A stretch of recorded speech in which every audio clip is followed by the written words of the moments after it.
Welcome to CM today. నేను మీ మధు. ఆంధ్రప్రదేశ్ రాజకీయాల్లో ప్రస్తుతం అత్యంత ఆసక్తికరమైన, నిజం చెప్పాలంటే ఒక చారిత్రాత్మకమైన ఒక పరిణామం గురించి ఈ రోజు మనం చర్చించుకుందాం. ఈ వీడియోని ఎక్కడ స్కిప్ చేయకుండా చాలా జాగ్రత్తగా వినండి. ముఖ్యంగా చెప్పుకోవాలంటే మన ముఖ్యమంత్రి నారా చంద్రబాబు నాయుడు సింగపూర్ పర్యటనకు వెళ్లనున్న నేపథ్యంలో ఇక ఉప ముఖ్యమంత్రి జనసేన అధినేత అయినటువంటి పవన్ కళ్యాణ్ కు ఇన్ఛార్జ్ ముఖ్యమంత్రి బాధ్యతలు అప్పగించే ఆలోచనలో ప్రభుత్వం ఉన్నట్టు తెలుస్తోంది. అయితే ఇప్పుడు ఈ వార్త వైరల్ అవుతున్న విషయం కూడా అందరికీ తెలిసిందే. అయితే ఇది ఎంతవరకు సమంజసం అవుతుంది? నిజంగానే ఒక డిప్యూటీ సీఎం ను సీఎం హోదాలో కూర్చోబెట్టడం అవుతుందా? ఇలాంటి విషయాల గురించి ఈ రోజు మనం చర్చించుకుందాం. ఈ వీడియోని ఎక్కడ స్కిప్ చేయకండి. ఆంధ్రప్రదేశ్ ముఖ్యమంత్రి నారా చంద్రబాబు నాయుడు ఈ నెల జూలై 26 నుంచి 30 వరకు సింగపూర్ లో పర్యటించనున్నారు.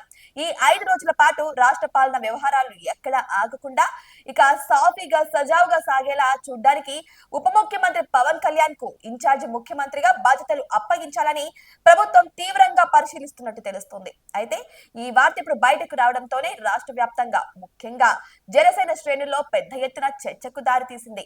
ఇక చూసుకుంటే సాధారణంగా ముఖ్యమంత్రి విదేశీ పర్యటనలకు వెళ్ళినప్పుడు కేబినెట్ లో సీనియర్ మంత్రులు లేకపోతే హోం మంత్రికి తాత్కాలికంగా పరిపాలనా బాధ్యతలు అప్పగించడం సాంప్రదాయం. అయితే ఈసారి పవన్ కళ్యాణ్ కు ఇన్ఛార్జ్ బాధ్యతలు అప్పగించాలనే ఆలోచన వెనుక బలమైన రాజకీయ పరిపాలనా పరమైన వ్యూహాలు దాగి ఉన్నాయని కూడా కొంతమంది విశ్లేషకులు కూడా చెబుతున్నారు. ఇక 2024 సార్వత్రిక ఎన్నికల్లో టీడీపీ, జనసేన, బీజేపీ ఈ మూడు కూటమిగా ఏర్పడి ఘన విజయం సాధించడంలో పవన్ కళ్యాణ్ కీలక పాత్ర పోషించడంలో ఎటువంటి సందేహం లేదు. ఆయన చేసిన వారాహి యాత్రలు ప్రజల్లో చైతన్యం తీసుకురావడం, కూటమికి అనుకూలంగా ప్రజలను సమీకరించడంలో కీలక భూమిక పోషించాయి. అయితే జనసేన పోటీ చేసిన 21 స్థానాల్లోనూ 100% విజయం సాధించడం కూటమికి బలమైన పునాదిని ఇచ్చిందనే చెప్పొచ్చు. ఈ నేపథ్యంలో ఆయనకు ఇన్ఛార్జ్ ముఖ్యమంత్రి పదవిని అప్పగించడం కూటమిలో ఆయన ప్రాధాన్యతను మరింత పెంచుతుందనడంలో కూడా ఎటువంటి సందేహం లేదు. ఇక ప్రస్తుతం పవన్ కళ్యాణ్ పంచాయతీరాజ్, గ్రామీణాభివృద్ధి, గ్రామీణ నీటి సరఫరా, పర్యావరణం, అటవీ, సైన్స్ అండ్ టెక్నాలజీ వంటి కీలక శాఖలను పర్యవేక్షిస్తున్నారు. ఈ శాఖలు రాష్ట్ర అభివృద్ధిలో ప్రజలకు ప్రభుత్వ సేవలను అందించడంలో అత్యంత కీలకమైనవి. ఇక ఇన్ఛార్జ్ ముఖ్యమంత్రిగా ఆయన బాధ్యతలు స్వీకరిస్తే మొత్తం రాష్ట్ర పరిపాలనపై అవగాహన పెరుగుతుంది. ముఖ్యమంత్రి స్థాయిలో నిర్ణయాలు తీసుకునే అనుభవం కూడా వస్తుంది. ఇది భవిష్యత్తులో ఆయనకు మరింత పెద్ద పాత్రను అప్పగించడానికి ఒక పరీక్షగా కూడా చూపబడుతుంది. ఇక చూసుకుంటే ఈ నిర్ణయం టీడీపీ, జనసేనల మధ్య సంబంధాలను మరింత పటిష్టం చేస్తుందని కూడా రాజకీయ విశ్లేషకులు భావిస్తున్నారు. కూటమిలోని భాగస్వామ్య పక్షాలకు తగిన ప్రాధాన్యత ఇవ్వడం ద్వారా సంకీర్ణ ప్రభుత్వం పట్ల ప్రజల్లో విశ్వాసం పెరుగుతుంది.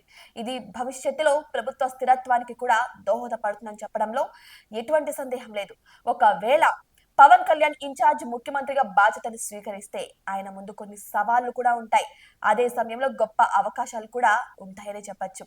ఇక సవాళ్ళ గురించి వస్తే చంద్రబాబు నాయుడు లేనప్పుడు రాష్ట్రంలో తలెత్తే ఏవైనా ఆకస్మిక అత్యవసర పరిస్థితులకు సంబంధించి తక్షణ నిర్ణయాలు తీసుకోవాల్సి రావచ్చు. ఇక చూసుకుంటే మొదటిసారిగా ముఖ్యమంత్రి స్థాయిలో పూర్తి పరిపాలనా యంత్రాంగాన్ని సమన్వయం చేసుకోవడం ఒక సవాల్ కూడా కావచ్చు. ఇక ఈ నిర్ణయంపై ప్రతిపక్షాల నుంచి విమర్శలు వచ్చే అవకాశం ఉంది.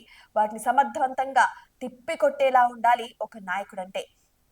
ఇక ఆయనకు వచ్చే అవకాశాలు ఏంటంటే ఇది ఆయన నాయకత్వ లక్షణాలను, పరిపాలన సామర్థ్యాన్ని నిరూపించుకోవడానికి ఒక చక్కటి అవకాశం. అయితే బాధ్యతలను సమర్థవంతంగా నిర్వహిస్తే ప్రజల్లో ఆయనపై విశ్వాసం మరింత పెరుగుతుంది. నిజానికి ఆయనపై చాలా విశ్వాసమే ఉంది ప్రజల్లో. అందుకే కదా 100% గెలవగలిగారు. ఇక ఈ అనుభవం భవిష్యత్తులో ఆయనకు ముఖ్యమంత్రి పదవిని అప్పగించడానికి ఒక బలమైన సోపానంగా కూడా మారవచ్చు. ఇక ఈ అంశంపై ఇంకా అధికారిక ప్రకటన అయితే ఇంకా రావాల్సి ఉంది. అయితే ముఖ్యమంత్రి కార్యాలయం నుంచి గాని, ప్రభుత్వ పెద్దల నుంచి గాని ఎలాంటి దీని గురించి ఒక క్లారిటీ అయితే ఇంకా రాలేదు. సాధారణంగా ఇటువంటి ముఖ్యమైన బాధ్యతల బదలాయింపునకు ముందు ఒక అధికారిక ఉత్తర్వు అయితే విడుదలవుతుంది. ప్రస్తుతం ఈ వార్త కేవలం రాజకీయ వర్గాల్లో, మీడియాలో ఒక ఊహగానే నిలిచిపోతుంది. అంతే తప్ప ఇంకా రాజకీయాల నుంచి ఎటువంటి క్లారిటీ అయితే ఇంకా రాలేదు. అయితే ఈ నిర్ణయం తీసుకునే అవకాశం అయితే బలంగా ఉన్నాయని కూడా రాజకీయ విశ్లేషకులు అయితే అంటున్నారు. ఇక పవన్ కళ్యాణ్ ఇన్ఛార్జ్ ముఖ్యమంత్రిగా బాధ్యతలు స్వీకరిస్తారా లేదా అనేది అధికారిక ప్రకటన ద్వారా వెలువడాల్సింది. ఈ పరిణామం రాష్ట్ర రాజకీయాల్లో ఒక కొత్త అధ్యాయానికి నాంది పలుకుతుందా లేదా అన్నది కూడా వేచి చేసి చూడాల్సిందే. అయితే ఇంతకు ముందు కూడా మీరు వినే ఉంటారు, పవన్ కళ్యాణ్ ఎప్పుడైనా సరే సీఎం పవన్ కళ్యాణ్ అని చాలా మంది నినదించడం కూడా మనం చూసాం. ఆ టైంలో పవన్ కళ్యాణ్ ఒక మాట అనేవారు. అయితే దానికి ఇంకా టైం ఉంది. ఇప్పుడు ప్రస్తుతం ఆల్రెడీ సీఎం గా నారా చంద్రబాబు నాయుడు గారు ఉన్నారు. 10 ఏళ్లు ఆయన సీఎం గా ఉంటారని కూడా చెప్పుకొచ్చారు. మరి ఈ ఇన్ఛార్జి బాధ్యతల వల్ల పవన్ కళ్యాణ్ కి ఏమైనా దురాశ పుట్టొచ్చేమో, నెక్స్ట్ సీఎం గా అవ్వాలని తన తాపత్రయం కూడా నెరవేరొచ్చేమో. ఇటు చూస్తే ఆల్రెడీ 10 ఏళ్లు సీఎం నారా చంద్రబాబు నాయుడు అని కూడా పవన్ కళ్యాణ్ అనడం జరిగింది.